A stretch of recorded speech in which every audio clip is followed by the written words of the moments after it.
सहारा प्रणाम। आप देख रहे हैं सहारा समय उत्तर प्रदेश उत्तराखंड में हूं आदित्य झा। स्वागत करता हूं आपका। लिए चलता हूं आज की खबरों की ओर।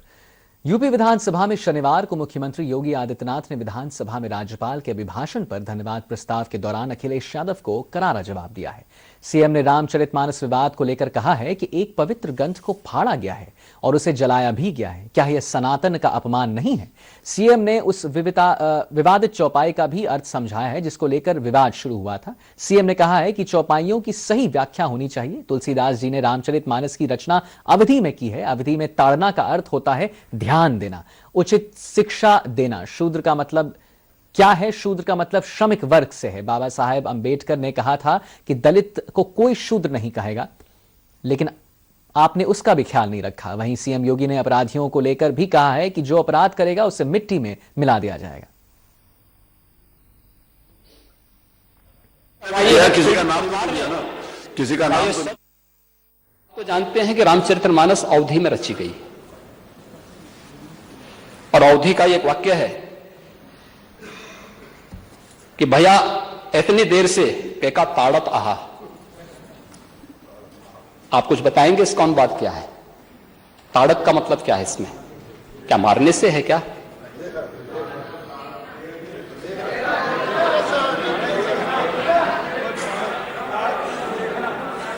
देखने से है न हो। अरे फिर अध्यक्ष महोदय, संरक्षण अध्यक्ष महोदय आपसे संरक्षण है क्योंकि आपने मुझे रोका था, याद है आपको? मैंने आपको मैं नहीं बोला। आउट ऑफ कॉन्टेक्स्ट नहीं बोलना चाहिए। आउट ऑफ कॉन्टेक्स्ट भाषण नहीं होना चाहिए। अध्यक्ष महोदय, मेरा आपसे यही निवेदन है। कंटेस्ट में है ना, इसमें माननीय अध्यक्ष जी जब नेता विरोधी दल बोल रहे थे हाँ तो कोई भी तो क्रिकेट का विषय जो आया वो क्या आउट ऑफ कॉन्टेस्ट नहीं था क्या? वो भी आउट ऑफ कॉन्टेस्ट था। ये अपने आप में नहीं, ये टोकना नहीं चाहिए ये बात। जब नेता प्रतिपक्ष बोल रहे थे किसी ने भी नहीं टोका। माननीय मुख्यमंत्री जी बोल रहे हैं, बाकी को ये अपनी बात नहीं चाहिए बात। महोदय, दूसरा है हमारे बुंदेलखंड से मान्य सदस्य कितने हैं? थोड़ा हाथ खड़ा करेंगे सब लोग बुंदेलखंड के। हाँ बैठिए। महोदय, बुंदेलखंड संत तुलसीदास जी का जो जन्म हुआ था वो आज के चित्रकूट जनपद के अंदर राजापुर गांव में हुआ था। और वहां पे अगर आप देखेंगे बुंदेलखंडी में अगर हम बात करेंगे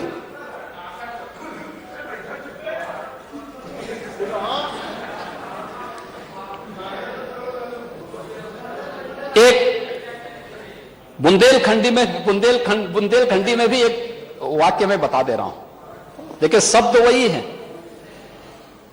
भैया मोरे लड़कन को ताड़े रखियो। देखे यानी उसकी देखभाल करते रहो। इसका मतलब उसका संरक्षण दो, उसको लालन पालन करके जो जिस लायक है उस लायक शिक्षित करो, प्रशिक्षित करो। इसका मतलब यह है। लेकिन समाजवादी पार्टी का कार्यालय आज इस समय संत तुलसीदास जी के खिलाफ अभियान चला रहा है। रामचरितमानस जैसे पावन ग्रंथ को किस तरीके से नादर भाव के साथ जगह जगह करने का प्रयास कर रहा है। और महोदय, यह चौपाई है कहां पे? अगर आप रामचरितमानस के सुंदरकांड में जाएंगे तो सुंदरकांड में यह प्रसंग तब आता है जब भगवान राम 3 दिन तक समुद्र से लंका में जाने के लिए रास्ता मांगते हैं और रास्ता नहीं मिला। तो पहली चौपाई तो मैंने पहले बता दी थी, जब उन्होंने कहा कि भय बिन होई न प्रीति। और तब जब लक्ष्मण जी धनुष और बाण लेकर के राम जी के पास जाते हैं और भगवान राम को देते हैं और भगवान राम तीर का संधान करके फिर समुद्र को चेतावनी दे करके आगे की कार्रवाई करते हैं, तब समुद्र खड़ा होता है और भगवान राम के सामने फिर कहता है, महोदय ये वही पंक्ति है प्रभु भल कीन मोई सिक दिन ही मर्यादा पुनि तुम्हारे कीन ही। ढोल गंवार सूत्र पशुरानी सकल ताड़न के अधिकारी। अब ये सीख से है, शिक्षा से है। तो मैंने शुरू में इसी बात को कहा ना, विरासत में नहीं मिली।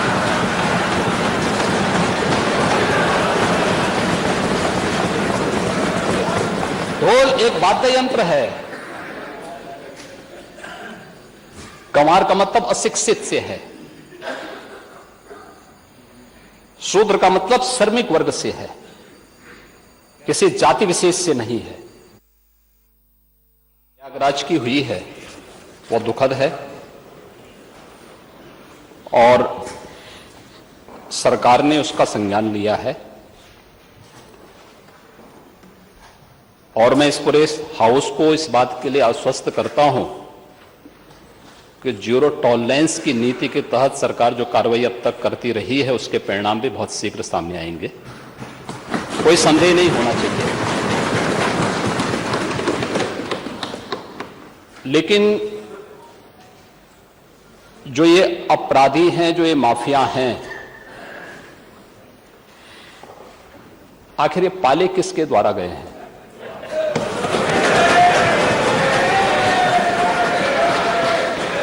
बात जवाब आ जाए। ये जब अभी आपका नाम तो नहीं लिया, आपने माफिया के खिलाफ जवाब आ जाए। जिस माफिया के खिलाफ वो जो भी हो, जिसने भी किया, किसी का नाम तो नहीं लिया ना, किसी का नाम तो सच नहीं नहीं कि समाजवादी पार्टी ने उन्हें सांसद बनाया था, ये सच नहीं है। आप अपराधियों को पालेंगे, प्रदेश पार्टी जिस किसी भी पार्टी का रहा हो, क्या चाहिए क्या अपराधी नहीं था? किस पार्टी का था? किस पार्टी का था? आप सारे अपराधियों को पालेंगे, उनको माल्यार्पण करेंगे और उसके बाद तमाशा बनाते हैं आप लोग। एक तरफ अपराधियों को प्रश्रय देंगे, उन्हें गले का हार बनाएंगे और दूसरी तरफ फिर दोषारोपण भी करेंगे। मैं उन्हीं पे आ रहा हूं, उन्हीं बातों पे चर्चा करने के लिए आ रहा हूं। हमारी पार्टी में आप बताइए किस पार्टी का सदस्य है? क्योंकि बहुजन समाज पार्टी से आपकी दोस्ती है, इसलिए बहुजन समाज पार्टी का नाम नहीं ले रहे आप। हम भी उन्हीं बातों पे कह रहे हैं। क्या ये सच नहीं कि जिस अतीक अहमद के खिलाफ पीड़ित परिवारों ने मुकदमा दर्ज कराया, उसके परिवार के खिलाफ, वह समाजवादी पार्टी के द्वारा पोषित माफिया है और उसकी कमर को तोड़ने का काम हमारी सरकार ने किया है। और फिर मैं कहता हूं इसे इस माफिया को मिट्टी में मिला देंगे। सरकार किसकी है? उपलब्ध हो ये माफिया है, इनको मिट्टी में मिलाने का काम करेंगे। अपराधी आप लोग। और प्रयागराज गोलीबारी मामले में अखिलेश यादव ने सदन में सवाल उठाया है। अखिलेश ने कहा है कि गोली मारी जा रही है और समय पर इलाज भी नहीं मिल रही।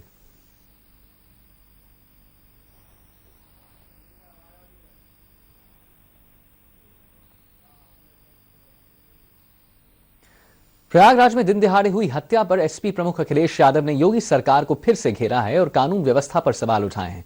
अखिलेश यादव ने ट्वीट कर कहा है कि उत्तर प्रदेश में एनकाउंटर सरकार की झूठी छवि का सच्चा एनकाउंटर, जहां इलाहाबाद में सरेआम एक हत्याकांड के गवाह सहित 2 पुलिसकर्मियों को बम गोली से भून दिया गया। प्रदेश सरकार के तहत ऐसी सुरक्षा और कानून व्यवस्था से आम जनता भयभीत है। वहीं प्रयागराज पुलिस ने आरोपियों की गिरफ्तारी के लिए भी जगह जगह छापेमारी कर रही है। पुलिस कमिश्नर ने आरोपियों को पकड़ने के लिए 10 टीम बना दी है। वहीं अतीक अहमद के कारोबारियों के घर की भी तलाशी ली जा रही है। मेरी जानकारी के अनुसार अभी तक आरोपियों की पहचान नहीं हो पाई है। प्रयागराज में हुई उमेश पाल हत्याकांड को लेकर बीएसपी प्रमुख मायावती ने ट्वीट कर योगी सरकार पर निशाना साधा है। मायावती ने ट्वीट में लिखा है कि राजू पाल हत्याकांड के मुख्य गवाह अधिवक्ता उमेश पाल और उनके गनर की दिन दहाड़े हत्या अति दुखद व अति निंदनीय है। यह घटना पूरे सरकार के कानून व्यवस्था के दावों का पोल खोलती है। सरकार मामलों को गंभीरता से लेते हुए इसकी उच्च स्तरीय जांच कराए, दोषियों को सख्त सजा दिलाए।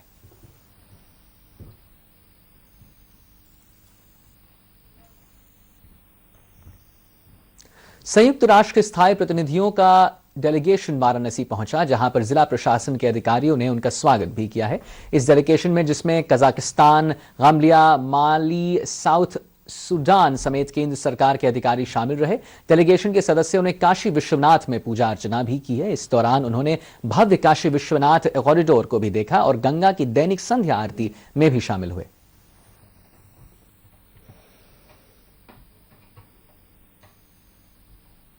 और वक्त हो चला एक ब्रेक का, जल्द लौटते हैं कुछ अन्य खबरों के साथ।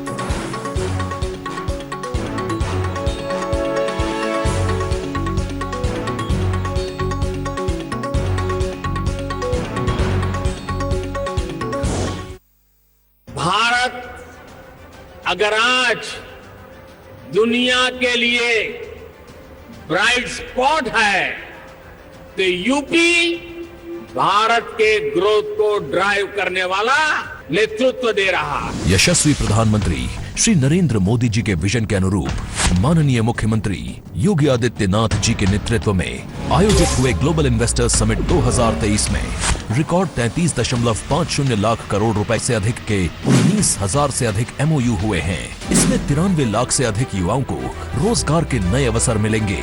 बुंदेलखंड, पूर्वांचल सहित चंदौली, सिद्धार्थनगर, बलरामपुर, फतेहपुर, सोनभद्र, चित्रकूट, श्रावस्ती और बहराइच जैसे आकांक्षी जनपदों में निवेश प्रस्ताव प्राप्त हुए हैं। Global investors summit Uttar Pradesh के विकास को नई गति और अर्थव्यवस्था को $1 ट्रिलियन बनाने में अहम पड़ाव साबित होगा। नए भारत का ग्रोथ इंजन।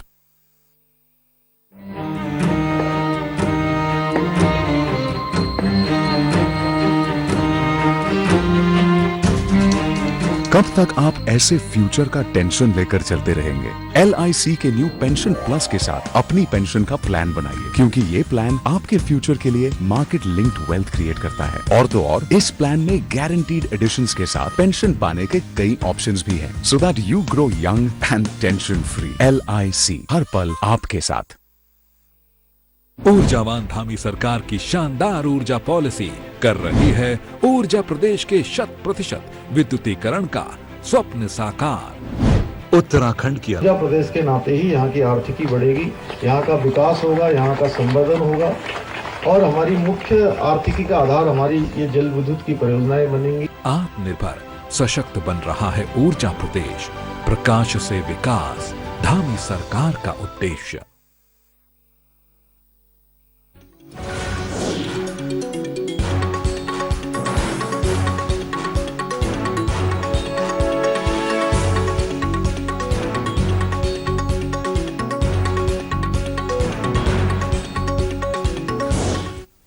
ब्रेक के बाद आपका स्वागत है। बिजनौर में सड़क हादसे में 3 लोगों की दर्दनाक मौत हो गई है। बढ़ापुर इलाके रायपुर मार्ग पर गांव नूरपुर अरब के सामने एक भट्टे के सामने 2 बाइकों की आमने सामने की जबरदस्त भिड़ंत से यह भीषण हादसा हुआ है। इस हादसे में मंडावली इलाके के नारायणपुर निवासी तहसीम तथा क्षेत्र के सदातपुर गाढ़ी निवासी पिता पुत्र नफीज और शाहरुख की मौत पर हादसे पे हो गई है और सलीम गंभीर रूप से घायल भी हो गया है। पुलिस ने तीनों मृतकों के शवों को कब्जे में लेकर पोस्टमार्टम के लिए भी भेज दिया है।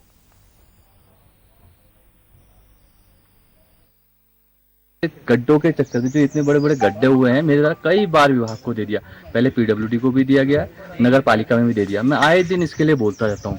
जब 2021 में जो आपदा आई हुई थी उस समय पे ये रास्ता टूट गया है और ये पूरा रास्ता मैंने दे रखा है राधा चिल्ड्रन एकेडमी से थापा जी के घर तक। कई बार मैं कह चुका हूँ, मगर कोई सुनने वाला ही नहीं है, इसमें पैसा ही नहीं आ रहा है।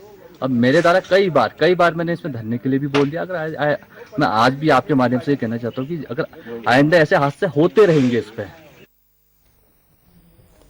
मथुरा में NFT ऑपरेशन यूनिटी और यूनिट थाना राय पुलिस की संयुक्त टीम ने अंतर्राज्यीय गिरोह के 2 गांजा तस्करों को गिरफ्तार कर लिया है। उनके पास से 3 कुंतल 50 किलो अवैध गांजा की भी भारी मात्रा बरामद की गई है। जब्त किए गए अवैध गांजा की कीमत करीब 1,75 लाख बताई जा रही है। ये दोनों गांजा तस्कर पति पत्नी हैं और आरोपियों के नाम तेजवीर और पिंकी हैं। बात करते हैं मथुरा संवाददाता धर्मेंद्र चतुर्वेदी से।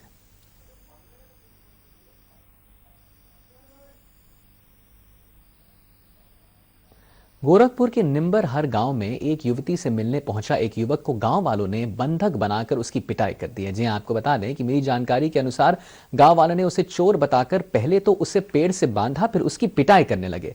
गांव वालों ने उसे इतना पीटा कि वो लहूलुहान हो गया है। जब पूरे मामले की जानकारी युवक के घर वालों को हुई तो घर वालों ने पूरे मामले की सूचना पुलिस को दे दी है। सूचना मिलने पर पुलिस और युवक के परिजनों ने मौके पर पहुंचकर युवक को गांव वालों से बचाया और बीआरडी मेडिकल कॉलेज में भर्ती भी करा दिया है। साथ ही पुलिस ने 3 नामजद आरोपियों के खिलाफ मामला भी दर्ज कर उन्हें गिरफ्तार कर लिया है। 22/23 की रात्रि में थाना सहजनवा स्थित निबरहर गांव में एक दुर्गेश यादव नाम के युवक को कुछ लोगों ने पीटकर बुरी तरह से घायल कर दिया था, जिसके संबंध में थाना सहजनवा पर मुकदमा पंजीकृत हुआ था। दिनांक 23 की रात्रि में लगभग 9 बजे के आसपास नामजद तीनों अभियुक्तों को गिरफ्तार कर लिया गया है और उन्हें आज माननीय न्यायालय के समक्ष पेश किया जा रहा है। आगामी 25 अप्रैल को केदारनाथ धाम के कपाट खुलने जा रहे हैं। केदारनाथ यात्रा के सफल संचालन के लिए यात्रा की तैयारी जोरों शोरों से है। रुद्रप्रयाग के जिलाधिकारी मयूर दीक्षित का कहना है कि यात्रा से जुड़े संबंधित अधिकारियों को समुचित तैयारियों को लेकर आवश्यक दिशा निर्देश भी दे दिए गए हैं ताकि यात्रा के दौरान आने वाले यात्रियों को किसी भी तरह की कोई परेशानी ना हो। हम आपको बताना चाहेंगे कि केदारनाथ पैदल मार्ग से बर्फ हटाने का काम तेजी से किया जा रहा है। कुबेर गलेश्वर से हथनी गलेश्वर और भैरव गलेश्वर तक बर्फ हटाने का काम किया जा रहा है।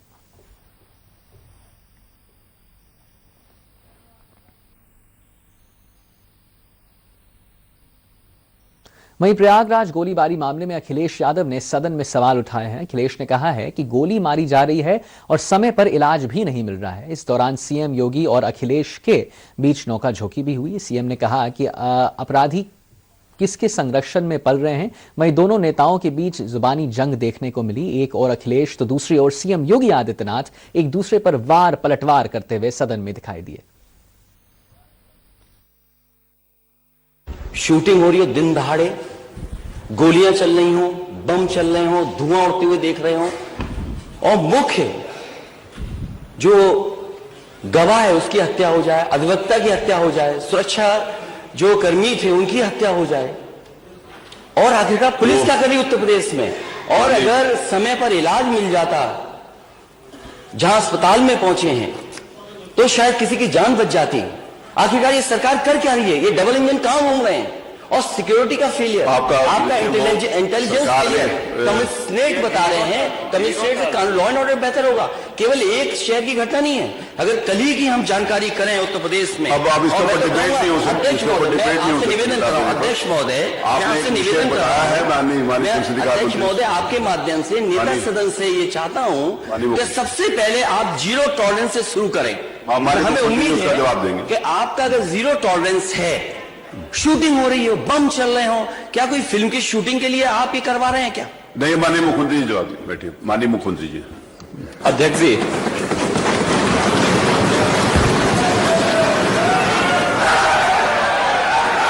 आप सारे अपराधियों को पालेंगे, उनको माल्यार्पण करेंगे और उसके बाद तमाशा बनाते हैं आप लोग। एक तरफ अपराधियों को प्रश्रय देंगे, उन्हें गले का हार बनाएंगे और दूसरी तरफ फिर दोषारोपण भी करेंगे। और रुख करेंगे और भी खबरों की ओर। फिलहाल लेते हैं एक छोटा सा ब्रेक।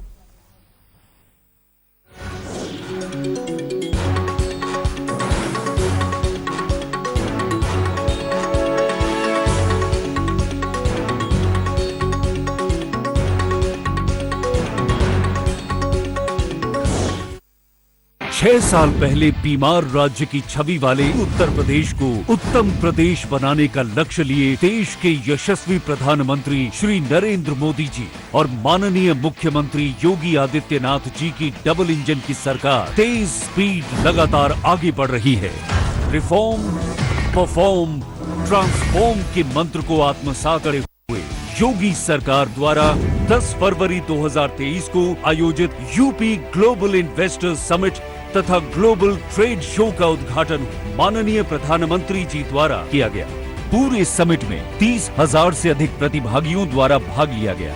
इस संपूर्ण प्रयास का परिणाम 33,50,000 करोड़ रुपए से अधिक के रिकॉर्ड निवेश प्रस्ताव, 19,000 से अधिक MOU, 93 लाख से अधिक युवाओं को रोजगार की अपेक्षाओं को पूरा करने का माध्यम बना है। GIS 2023 उत्तर प्रदेश, नए भारत का ग्रोथ इंजन।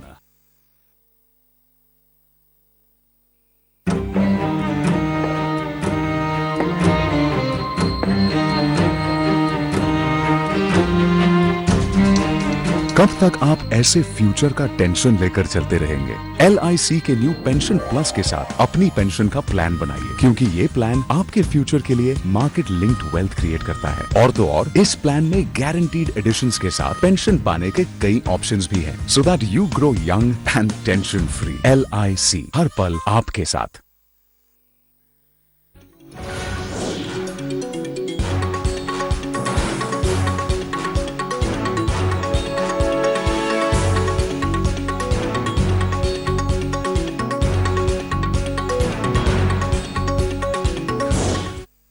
सीएम धामी ने जनपद टिहरी गढ़वाल को सौगात देते हुए विभिन्न विभागों की 5 अरब 33 करोड़ 20,89,000 की विकास योजनाओं को शिलान्यास और लोकार्पण भी किया है, जिसमें जनपद के सभी 6 विधानसभाओं की विकास की योजनाएं भी शामिल होंगी। सीएम धामी ने 1 अरब 58 करोड़ 21,04,000 की लागत की विकास योजनाओं का लोकार्पण किया है और 3 अरब 74 करोड़ 99,85,000 की लागत का विकास योजनाओं का शिलान्यास भी किया है। टिहरी के लिए 56 करोड़ 5,87,000, धनोल्टी के लिए 21 करोड़ 92,35,000, धनसली के लिए 1 अरब 64 करोड़ 89,82,000, प्रतापनगर की अगर बात करें तो 76 करोड़ 99,84,000, नरेंद्र नगर के लिए 1 अरब 36,30,000 और देवप्रयाग विधानसभा के लिए 47 करोड़ 8,27,000 की विकास योजनाओं का लोकार्पण और शिलान्यास किया है, जबकि इससे अतिरिक्त समस्त विधानसभाओं के लिए 65 करोड़ 88,27,000 की योजनाओं का भी लोकार्पण और शिलान्यास किया गया। सीएम ने कुल 45 योजनाओं का लोकार्पण और 93 योजनाओं का शिलान्यास किया है।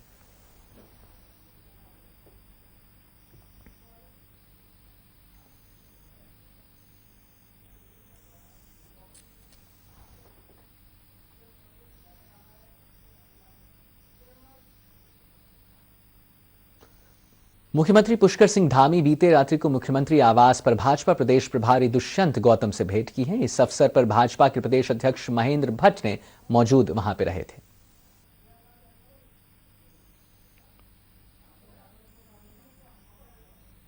और उत्तराखंड में 3 IPS अफसरों के तबादले हुए हैं। जी आपको बताना चाहेंगे कि रचिता जियाल को अल्मोड़ा के SSP बनाया गया है। अमित श्रीवास्तव को DC राज्यपाल की जिम्मेदारी मिली है। प्रदीप कुमार राय को 40वां वाहिनी PC हरिद्वार का कमांडेंट बनाया गया है।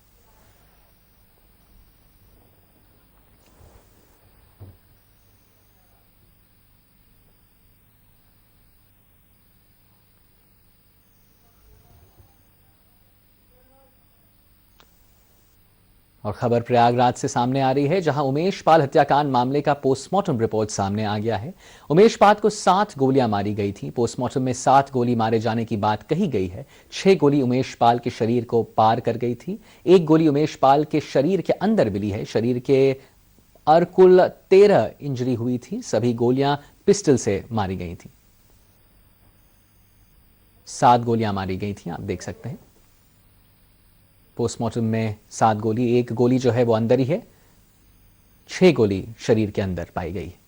13 इंजरी हुई है। और फिलहाल बुलेटिन में अभी बस इतना ही, लेकिन सहारा समय पर उत्तर प्रदेश और उत्तराखंड की खबरों के अलावा आप देश दुनिया की भी खबर देख सकते हैं। हमारा वेबसाइट है www.samaylive.com। फिलहाल मुझे इजाजत। सहारा प्रणाम।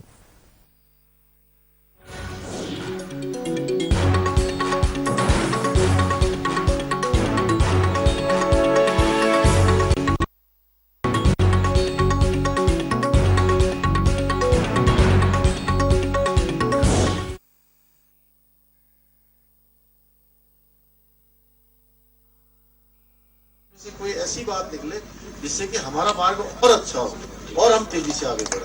धन्यवाद।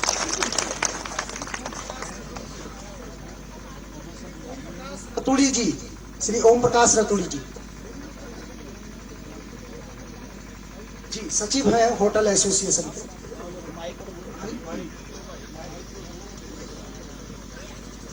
मैं सुशील बोगना हूँ और मेरा होटल है अमर रिजॉर्ट रानी चौरी में।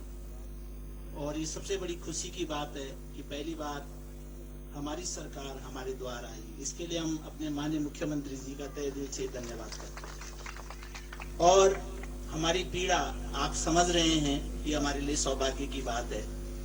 और जो हमने देखा है कि हमारे पर्यटन के साथ साथ हमारे क्षेत्र को तीर्थाटन के रूप में भी विकसित किया जाना चाहिए, क्योंकि पर्यटन में हमने ये देखा कि जो लोग आते हैं आजकल, इन पर भी बंदिश लगनी चाहिए माननीय मुख्यमंत्री जी। जो हरियाणा से आते हैं और अपना सामान अपनी गाड़ियों में लाते हैं और रास्ते में जाकर शराब पीते हैं और उससे हमारे पर्यटन को कोई फायदा नहीं होता है। तो मैं चाहता हूं कि माननीय मुख्यमंत्री जी, प्रशासन इस ओर विशेष ध्यान दे कि जितने रोडों के किनारे हरियाणा और अन्य क्षेत्रों से आते हैं और वो वहां पर डीजे बजाकर अपना करते हैं और खाना भी वहीं बनाते हैं, तो उससे हमारे को क्या लाभ हुआ? केवल गंदगी यहाँ करते हैं। दूसरा, अभी हमारा बहुत ज्यादा दबाव मसूरी और धनोल्टी पे है। जितने भी पर्यटक आते हैं वो केवल मसूरी और धनोल्टी का नाम लेते हैं। क्यों ना हमारे ऐसे बहुत से क्षेत्र हैं, हमारे पास में डांडा चल्ली है जहाँ इको पार्क विकसित किया जा सकता है, और बहुत सारे क्षेत्र हैं। अभी मैं आसाम में गया था तो वहां पर माननीय मुख्यमंत्री जी, अभी मैं आसाम में गया था तो वहां पर जो है एक स्वच्छता ग्राम बनाया गया था। क्यों हम अपने क्षेत्र में एक स्वच्छ गांव बनाएं और लोगों को दिखाएं कि यह गांव पूरा clean and neat and clean है। तो मैं ये चाहता हूं कि इस तरह की इनोवेटिव वर्क अगर हम करें, और इसके लिए मैं एक बार फिर से माननीय मुख्यमंत्री जी का धन्यवाद करता हूं कि ये भी इनोवेटिव वर्क है कि उन्होंने आकर गांव में आकर चौपाल लगाई, तो इसके लिए भी हम उनका धन्यवाद करते हैं। जय हिंद, जय उत्तराखंड। श्री लक्ष्मी भट्ट जी, पूर्व विधायक श्री विजय सिंह कुमार जी हमारे मध्य पहुंचे हैं। कृपया वे मंच पर अपना स्थान ग्रहण करेंगे। श्री विजय सिंह कुमार जी। पर्यटन ग्राम तिवाड़ गांव में आयोजित चौपाल कार्यक्रम में प्रदेश के बहुत ही यशस्वी, जागरूक, बहुत ही दूरदर्शी हमारे मुख्यमंत्री जी आए हैं।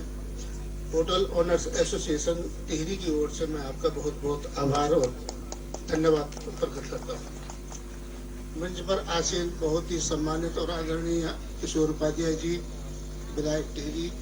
मंच पर आसीन बहुत ही सम्मानित और आदरणीय विधायक शक्तिलाल शाह जी। मंच पर आसीन प्रीतम सिंह परमार जी, बहुत ही सम्मानित और आदरणीय विधायक जी। जिला पंचायत की पुनः अध्यक्ष बनी बहन सोना सजवान जी, जो हमारी बहुत ही आदरणीय हैं। पूर्व विधायक जी सिंह परमार जी, श्री सुयाल साहब, श्री कोठारी साहब और समस्त मंचासीन। सीधे विषय पर आइए, सीधे विषय, क्योंकि समय। माननीय मुख्यमंत्री जी, मेरा कहना यह है कि टिहरी, नई टिहरी एक ऐसी जगह है जिसे कि टिहरी से जो विस्थापित लोग थे टिहरी बांध से, उनको नई टिहरी में बसाया गया है। नई टिहरी की ऐसी स्थिति कर दी गई है कि वहां पर लोगों को बसा तो दिया है, लेकिन कनेक्टिविटी के नाम पर कुछ भी नहीं है। जब हम चंबा से नई टिहरी जाते हैं तो ये लगता नहीं है कि किसी जिला मुख्यालय में हम जा रहे हों। टिहरी लेक से नई टिहरी के होटल व्यवसाय या वहां के व्यापारियों को कोई भी फायदा नहीं हो पा रहा है आज की डेट में। तो मेरा कहने का मतलब यह है कि उस तरफ भी थोड़ा ध्यान दिया जाना चाहिए। और सबसे बड़ी जो वहां पर आजकल जो समस्या हो गई है टिहरी में, वो ये हो गई है कि टिहरी बांध के जो ये रिहेबिलिटेशन का जो डिपार्टमेंट था, उनकी ये ड्यूटी थी, उनकी पॉलिसी में ये लिखा हुआ था कि जो भी विस्थापित व्यक्ति नई टिहरी में जाएगा या कहीं अन्यत्र जाएगा, उसको हम विकसित भूखंड आवंटित करेंगे। लेकिन इन्होंने क्या कर दिया कि इन्होंने सबको अविकसित भूखंड आवंटित कर दिया टिहरी में। उसकी वजह से क्या हुआ कि जब आदमी बनाता है, पहाड़ों में ढालदार है सब कुछ जमीन, जब बनाता है तो पीछे से थोड़ा और जमीन स्पेस मिल जाता है और पीछे थोड़ा स्पेस मिल जाता है, दूसरी मंजिल तीसरी मंजिल पर। इस तरह से कुछ उनके पास स्पेस बढ़ गया है, जिन्होंने वहां पर भवन निर्माण किए, होटल बनाए या अन्य भवन बनाए। अब जो है तो विगत वर्ष आपने भी वो घोषणा की थी कि इन लोगों का नियमितीकरण कर दिया जाएगा। पूर्व जो मुख्यमंत्री थे रावत जी, त्रिवेंद्र रावत जी, उन्होंने भी घोषणा की थी कि इन लोगों का नियमितीकरण किया जाएगा। मान्यवर, मैं कह रहा हूँ कि जहाँ पहाड़ों से इतना पलायन हो रहा है, अगर टिहरी में अगर इस तरह से अगर सर्वे करके और डेमोलेशन की कार्रवाई की जाती है तो पूरे जो नई टिहरी पूरा शहर खंडहर में बदल जाएगा। ये सच्चाई है। मैं कह रहा हूँ कि जहाँ सरकार बाहर के लोगों को यहाँ आमंत्रित कर रही है, उन्हें भूखंड दे रही है, सस्ती दरों पर दे रही है और उन्हें कह रही है कि भाई आप अपने यहाँ पर प्रतिष्ठान लगाइए, तो वहाँ वही मैं कह रहा हूँ कि जो यहाँ के विस्थापित लोग हैं अगर उन्होंने कुछ कर दिया, उनसे मार्केट रेट पर जो मार्केट दरें या सर्किल रेट जो भी है उनसे वो पैसा लेकर उनको नियमितीकरण किया जा सकता है। सभी इसमें जो है तो विस्थापित है और प्रभावित लोग हैं।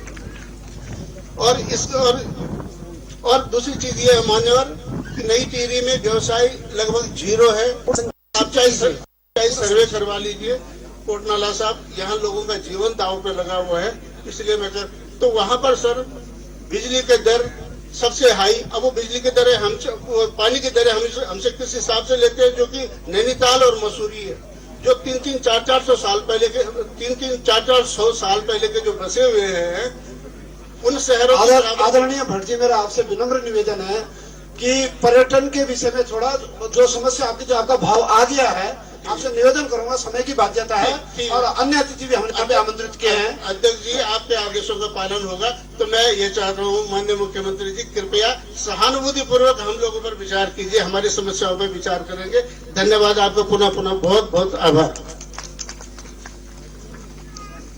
आपने जो है बहुत ही जो हमारी सबकी समस्या है उस पर ध्यान दिलाया है और अंत में आपने गागर में सागर भर दिया है। हम लोग पूरा प्रयास करेंगे कि उसमें कोई रास्ता निकालें। Shri Sanjay Sharma ji, eco claim Kanatal. श्री संजय शर्मा जी। माननीय मुख्यमंत्री पुष्कर सिंह धामी जी को इको क्लेम परिवार की तरफ से सादर प्रणाम। 2021 में हमने अपना प्रोजेक्ट इको क्लेम कानाताल जड़ी पानी में शुरू किया था और हमने अपनी जो फाइल सिंगल विंडो क्लियरेंस में डाली थी। 60 दिन के भीतर ही हमें सारी अनुमति प्राप्त हो गई थी काम शुरू करने की। हमें उम्मीद नहीं थी कि इतनी जल्दी काम शुरू होगा, क्योंकि हमारा जो पुराना बैकग्राउंड है वो इन्वेस्टर के साथ काम करने का रहा, लेकिन उत्तराखंड में हमें जो रिस्पॉन्स मिला वो बहुत ही अभूतपूर्व था। कानाताल में हमें विशेषकर 2 ही चीजों का जो परेशानी है देखनी पड़ी। एक तो पानी से रिलेटेड वहां पर कुछ नहीं है, हमें पानी खरीद कर लाना पड़ता है, और दूसरा कचरे की समस्या है। इसी के साथ मैं अपनी बात खत्म करूंगा। धन्यवाद।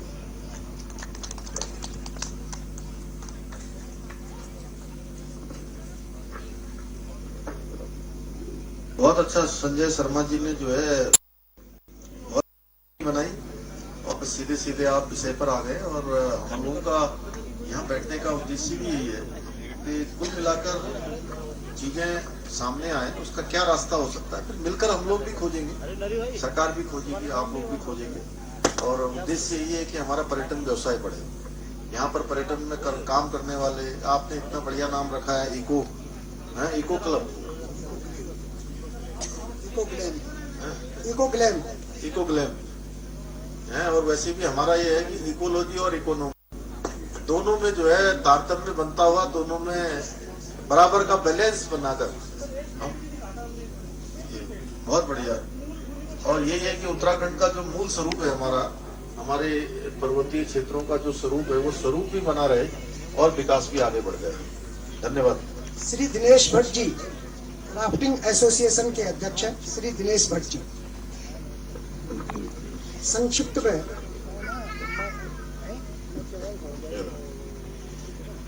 माननीय मुख्यमंत्री जी, आपको मेरा सादर प्रणाम।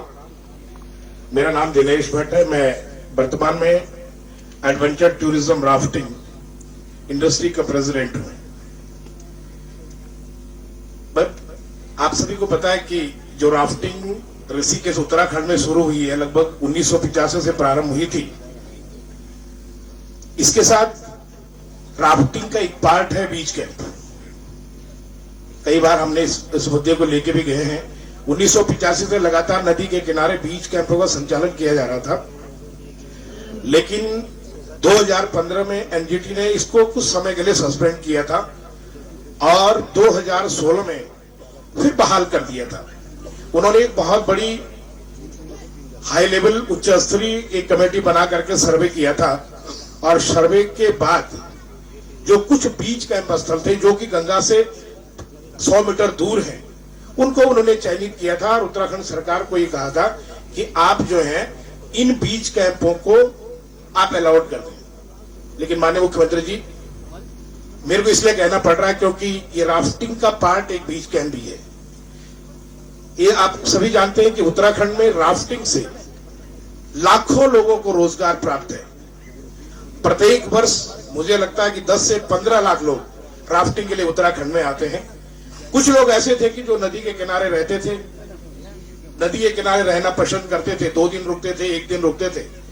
लेकिन 2015 के बाद कई लोगों का जो सामान है स्टोरों में सड़ रहा है। 15-20 लाख रुपए का सामान और प्लस उसका किराया स्टोरों में सब सड़ रहा है। लोग बड़े परेशान हैं। उसमें कुछ कैंप एनजीटी ने चयनित किए हैं। जो चयनित किए उन कैंपों को तुरंत खोला जाना चाहिए क्योंकि ये राफ्टिंग का पार्ट है। नंबर 2, राफ्टिंग के क्षेत्र में बहुत सारे युवा, क्योंकि मैं भी खुद एक राफ्टिंग ऑपरेटर भी हूं, बहुत सारे युवा इस फील्ड में आना चाहते हैं। थोड़ा संक्षिप्त करेंगे दिनेश जी। बस सर, एक ही लास्ट पॉइंट है मेरा। बहुत सारे युवा राफ्टिंग के क्षेत्र में काम करना चाहते हैं क्योंकि इसमें एक रोजगार के भी बहुत अच्छे अवसर हैं। जब किसी को एक राफ्टिंग का परमिट मिलता है, एक लाइसेंस मिलता है, तो उसको लाइसेंस मिलने के बाद लगभग उसे 15 से 20 लाख रुपए उसे खर्च करने होते हैं और ये 1985 से चल रहा था। लेकिन आपने देखा होगा सर, कुछ वर्षों से अब युवा इस राफ्टिंग के फील्ड में नहीं आना चाह रहे हैं, एडवेंचर टूरिज्म के फील्ड में नहीं आना चाह रहे हैं। उसका बहुत बड़ा जो कारण है, कारण क्या है कि देखो, दुर्घटनाएं आसमान में भी होती हैं, सड़कों पे भी होती हैं, सभी जगह दुर्घटनाएं होती हैं, लेकिन नदी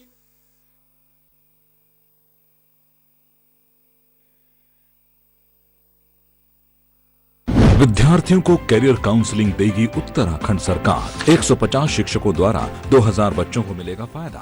13 जनपदों में बनाए जाएंगे 500 वर्चुअल क्लासरूम। 709 विद्यालयों में बनाए जा रहे हैं स्मार्ट क्लास। हर जिले में खुलेंगे बालिका आवासीय विद्यालय। शिक्षा के लिए नहीं होगा पहाड़ से पलायन। Smart class, smart classroom, smart student और स्मार्ट टीचर। आज हमारे उत्तराखंड राज्य में ये संभव हो रहा है सरकार की स्मार्ट सोच और शानदार एजुकेशन पॉलिसी की वजह से। दुर्गम गांव के स्कूल हो या मैदानी जिलों के विद्यालय, धामी सरकार में प्रदेश के नौनिहालों को बेहतरीन शिक्षा देने के लिए अनेक कल्याणकारी योजनाएं संचालित की जा रही हैं। राज्य सरकार के लिए छात्र छात्राओं का सर्वांगीण विकास सर्वोच्च प्राथमिकता है, जिसके लिए धामी सरकार प्रदेश को शिक्षा के क्षेत्र में एक मॉडल राज्य के रूप में स्थापित करने की दिशा में शानदार योजनाओं के साथ मजबूत इच्छा शक्ति से कार्य कर रही है। राज्य सरकार प्रदेश में मुख्यमंत्री बाल आश्रय योजना के जरिए किसी भी प्रकार की आपदा, महामारी एवं दुर्घटना के कारण अनाथ हुए बच्चों की स्कूली शिक्षा का पूरा खर्च उठाएगी, जिसमें बच्चों को पुस्तकें, यूनिफॉर्म, बैग, जूते, लेखन सामग्री बिल्कुल मुफ्त दी जाएगी। वहीं बालिका शिक्षा को प्रोत्साहित किए जाने के लिए हर जिले में बालिका आवासीय विद्यालय बेटी पढ़ाओ के संकल्प को पूरा करेगी। शैक्षिक गुणवत्ता को बढ़ावा देने के लिए राज्य सरकार के प्रयासों से आज उत्तराखंड शिक्षा के क्षेत्र में बड़े बदलाव और आधुनिक सुधारीकरण की तरफ तेजी से आगे बढ़ रहा है। धामी सरकार का लक्ष्य है देश और विश्व की रैंकिंग में उत्तराखंड के कॉलेजों को टॉप रैंकिंग में शामिल करवाना। प्रदेश में पढ़ने वाले छात्रों को उच्च गुणवत्ता की शिक्षा का माहौल देकर राज्य सरकार आज पहाड़ों के लाखों छात्रों के भविष्य को सुरक्षित और उज्जवल बना रही है। उन्नति का एक ही आधार, शिक्षा में हो समग्र सुधार। बाद में सरेआम एक हत्याकांड के गवाह सहित 2 पुलिसकर्मियों को बम गोली से भून दिया गया। प्रदेश सरकार के तहत ऐसी सुरक्षा और कानून व्यवस्था से आम जनता भयभीत है। वहीं प्रयागराज पुलिस ने आरोपियों की गिरफ्तारी के लिए भी जगह जगह छापेमारी कर रही है। पुलिस कमिश्नर ने आरोपियों को पकड़ने के लिए 10 टीम बना दी है। वहीं अतीत अहमद के कारीबारियों के घर की भी तलाशी ली जा रही है। मेरी जानकारी के अनुसार अभी तक आरोपियों की पहचान नहीं हो पाई है। प्रयागराज में हुई उमेश पाल हत्याकांड को लेकर बीएसपी प्रमुख मायावती ने ट्वीट कर योगी सरकार पर निशाना साधा है। मायावती ने ट्वीट में लिखा है कि राजू पाल हत्याकांड के मुख्य गवाह अधिवक्ता उमेश पाल और उनके गनर की दिन दहाड़े हत्या अति दुखद व अति निंदनीय है। यह घटना पूरे सरकार के कानून व्यवस्था के दावों का पोल खोलती है। सरकार मामलों को गंभीरता से लेते हुए इसकी उच्च स्तरीय जांच कराए, दोषियों को सख्त सजा दिलाए।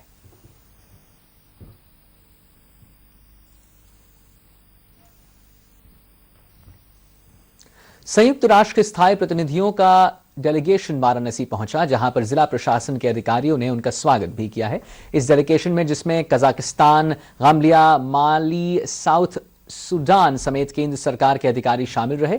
डेलीगेशन के सदस्यों ने काशी विश्वनाथ में पूजा अर्चना भी की है। इस दौरान उन्होंने भव्य काशी विश्वनाथ कॉरिडोर को भी देखा और गंगा की दैनिक संध्या आरती में भी शामिल हुए।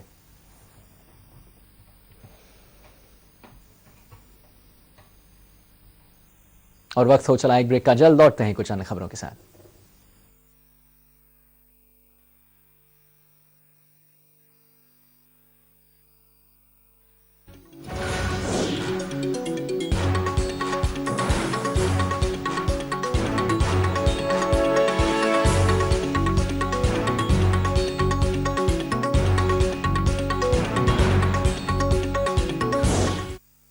भारत अगर आज दुनिया के लिए ब्राइट स्पॉट है तो यूपी भारत के ग्रोथ को ड्राइव करने वाला नेतृत्व दे रहा है। यशस्वी प्रधानमंत्री श्री नरेंद्र मोदी जी के विजन के अनुरूप माननीय मुख्यमंत्री योगी आदित्यनाथ जी के नेतृत्व में आयोजित हुए ग्लोबल इन्वेस्टर्स समिट 2023 में रिकॉर्ड 33.50 लाख करोड़ रुपए से अधिक के 19,000 से अधिक MOU हुए हैं। इसमें 93 लाख से अधिक युवाओं को रोजगार के नए अवसर मिलेंगे। बुंदेलखंड, पूर्वांचल सहित चंदौली, सिद्धार्थनगर, बलरामपुर, फतेहपुर, सोनभद्र, चित्रकूट, श्रावस्ती और बहराइच जैसे आकांक्षी जनपदों में निवेश प्रस्ताव प्राप्त हुए हैं। Global investors summit Uttar Pradesh के विकास को नई गति और अर्थव्यवस्था को $1 ट्रिलियन बनाने में अहम पड़ाव साबित होगा। नए भारत का ग्रोथ इंजन।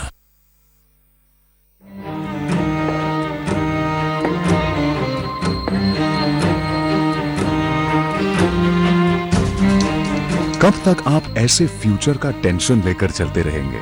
LIC के न्यू पेंशन प्लस के साथ अपनी पेंशन का प्लान बनाइए, क्योंकि ये प्लान आपके फ्यूचर के लिए मार्केट लिंक्ड वेल्थ क्रिएट करता है। और तो और इस प्लान में गारंटीड एडिशंस के साथ पेंशन पाने के कई ऑप्शंस भी हैं, so that you grow young and tension free. LIC, हर पल आपके साथ। ऊर्जावान धामी सरकार की शानदार ऊर्जा पॉलिसी कर रही है ऊर्जा प्रदेश के 100% विद्युतीकरण का स्वप्न साकार। उत्तराखंड देश।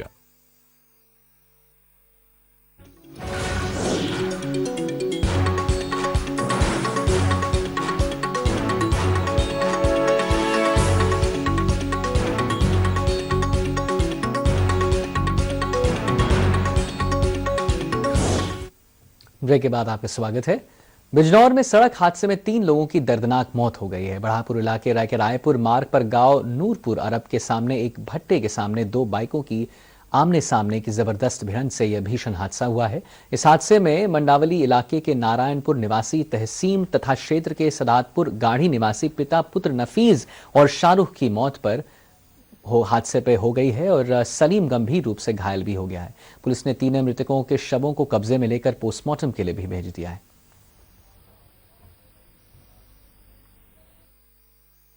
गड्ढों के चक्कर में जो इतने बड़े बड़े गड्ढे हुए हैं, मेरे द्वारा कई बार विभाग को दे दिया। पहले PWD को भी दिया गया, नगर पालिका में भी दे दिया। मैं आए दिन इसके लिए बोलता रहता हूँ। 2021 में जो आपदा आई हुई थी उस समय पे ये रास्ता टूट गया है और ये पूरा रास्ता मैंने दे रखा है राधा चिल्ड्रन एकेडमी से थापा जी के घर तक। कई बार मैं कह चुका हूँ, मगर कोई सुनने वाला ही नहीं है, इसमें पैसा ही नहीं आ रहा है। अब मेरे द्वारा कई बार मैंने इसमें धरने के लिए भी बोल दिया। अगर मैं आज भी आपके माध्यम से कहना चाहता हूँ कि अगर आइंदा ऐसे हादसे होते रहेंगे इस पे। मथुरा में NFT ऑपरेशन यूनिटी और यूनिट थाना राय पुलिस की संयुक्त टीम ने अंतर्राज्यीय गिरोह के 2 गांजा तस्करों को गिरफ्तार कर लिया है। उनके पास से 3 कुंतल 50 किलो अवैध गांजा की भी भारी मात्रा बरामद की गई है। जब्त किए गए अवैध गांजा की कीमत करीब 1,75,00,000 बताई जा रही है। यह दोनों गांजा तस्कर पति पत्नी हैं और आरोपियों के नाम तेजवीर और पिंकी हैं। बात करते हैं मथुरा संवाददाता धर्मेंद्र चतुर्वेदी से।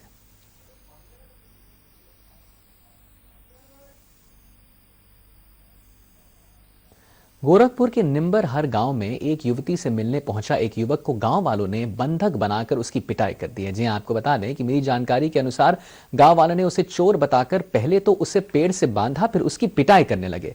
गांव वालों ने उसे इतना पीटा कि वो लहूलुहान हो गया है। जब पूरे मामले की जानकारी युवक के घर वालों को हुई तो घर वालों ने पूरे मामले की सूचना पुलिस को दे दी है। सूचना मिलने पर पुलिस और युवक के परिजनों ने मौके पर पहुंचकर युवक को गांव वालों से बचाया और बीआरडी मेडिकल कॉलेज में भर्ती भी करा दिया है। साथ ही पुलिस ने 3 नामजद आरोपियों के खिलाफ मामला भी दर्ज कर उन्हें गिरफ्तार कर लिया है। 22/23 की रात्रि में थाना सजनवा स्थित निबरहर गांव में एक दुर्गेश यादव नाम के युवक को कुछ लोगों ने पीटकर बुरी तरह से घायल कर दिया था, जिसके संबंध में थाना सजनवा पर मुकदमा पंजीकृत हुआ था। दिनांक 23 की रात्रि में लगभग 9 बजे के आसपास नामजद तीनों अभियुक्तों को गिरफ्तार कर लिया गया है और उन्हें आज माननीय न्यायालय के समक्ष पेश किया जा रहा है। आगामी 25 अप्रैल को केदारनाथ धाम के कपाट खुलने जा रहे हैं। केदारनाथ यात्रा के सफल संचालन के लिए यात्रा की तैयारी जोरों शोरों से है। रुद्रप्रयाग के जिलाधिकारी मयूर दीक्षित का कहना है कि यात्रा से जुड़े संबंधित अधिकारियों को समुचित तैयारियों को लेकर आवश्यक दिशा निर्देश भी दे दिए गए हैं ताकि यात्रा के दौरान आने वाले यात्रियों को किसी भी तरह की कोई परेशानी ना हो। हम आपको बताना चाहेंगे कि केदारनाथ पैदल मार्ग से बर्फ हटाने का काम तेजी से किया जा रहा है। कुबेर गलेश्वर से हथनी गलेश्वर और भैरव गलेश्वर तक बर्फ हटाने का काम किया जा रहा है।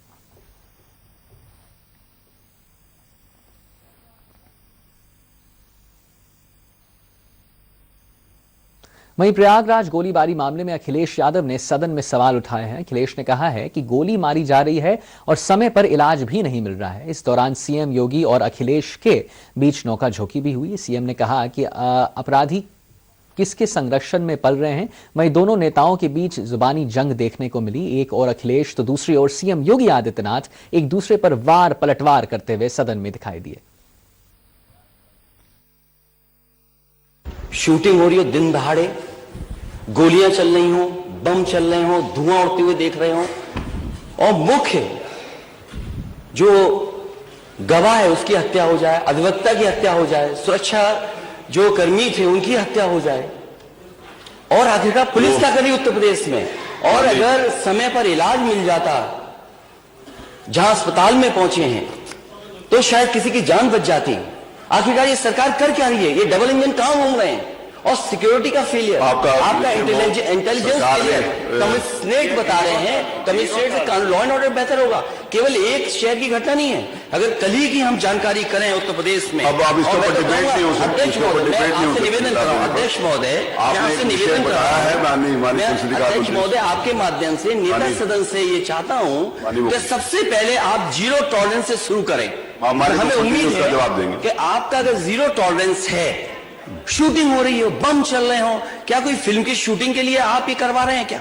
नहीं, माननीय मुख्यमंत्री जी जवाब दें। बैठिए माननीय मुख्यमंत्री जी। अध्यक्ष जी,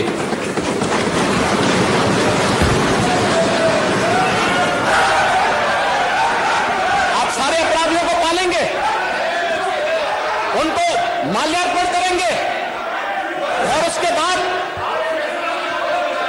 तमाशा बनाते हैं आप लोग। एक तरफ अपराधियों को प्रश्रय देंगे, उन्हें गले का हार बनाएंगे और दूसरी तरफ फिर दोषारोपण भी करेंगे। और रुख करेंगे और भी खबरों की ओर। फिलहाल लेते हैं एक छोटा सा ब्रेक।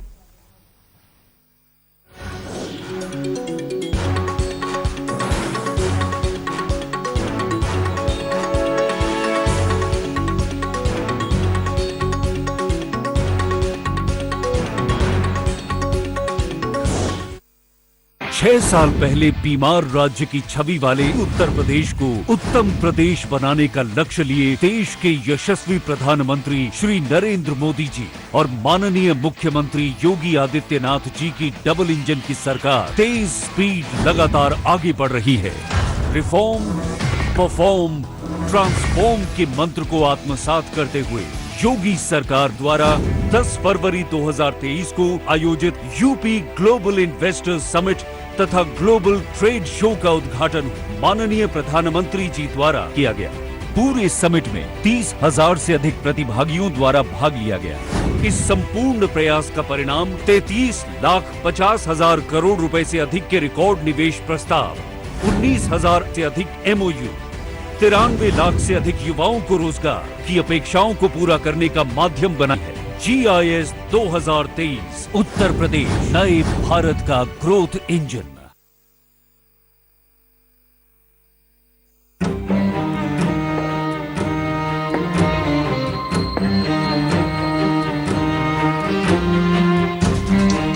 कब तक आप ऐसे फ्यूचर का टेंशन लेकर चलते रहेंगे?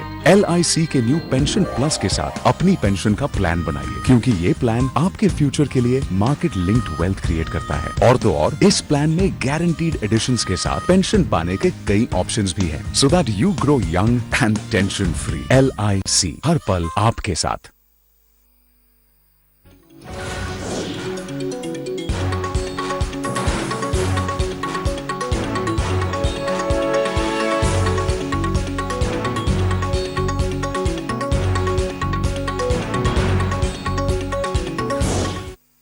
सीएम धामी ने जनपद टिहरी गढ़वाल को सौगात देते हुए विभिन्न विभागों की 5 अरब 33 करोड़ 20,89,000 की विकास योजनाओं को शिलान्यास और लोकार्पण भी किया है, जिसमें जनपद के सभी 6 विधानसभाओं की विकास की योजनाएं भी शामिल होंगी। सीएम धामी ने 1 अरब 58 करोड़ 21,04,000 की लागत की विकास योजनाओं का लोकार्पण किया है और 3 अरब 74 करोड़ 99,85,000 की लागत का विकास योजनाओं का शिलान्यास भी किया है। टिहरी के लिए 56 करोड़ 5,87,000, धनोल्टी के लिए 21 करोड़ 92,35,000, धनसली के लिए 1 अरब 64 करोड़ 89,82,000, प्रतापनगर की अगर बात करें तो 76 करोड़ 99,84,000, नरेंद्र नगर के लिए 1 अरब 36,30,000 और देवप्रयाग विधानसभा के लिए 47 करोड़ 8,27,000 की विकास योजनाओं का लोकार्पण और शिलान्यास किया है, जबकि इससे अतिरिक्त समस्त विधानसभाओं के लिए 65 करोड़ 88,27,000 की का भी लोकार्पण और शिलान्यास किया गया। सीएम ने कुल 45 योजनाओं का लोकार्पण और 93 योजनाओं का शिलान्यास किया है।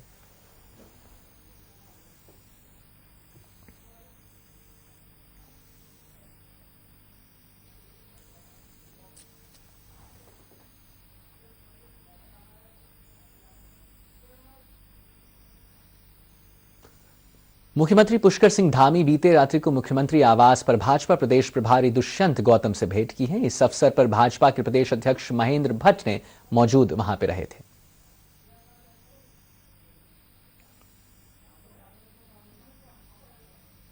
और उत्तराखंड में 3 IPS अफसरों के तबादले हुए हैं। जी आपको बताना चाहेंगे कि रचिता जियाल को अल्मोड़ा के SSP बनाया गया है। अमित श्रीवास्तव को DC राज्यपाल की जिम्मेदारी मिली है। प्रदीप कुमार राय को 40वां वाहिनी PC हरिद्वार का कमांडेंट बनाया गया है।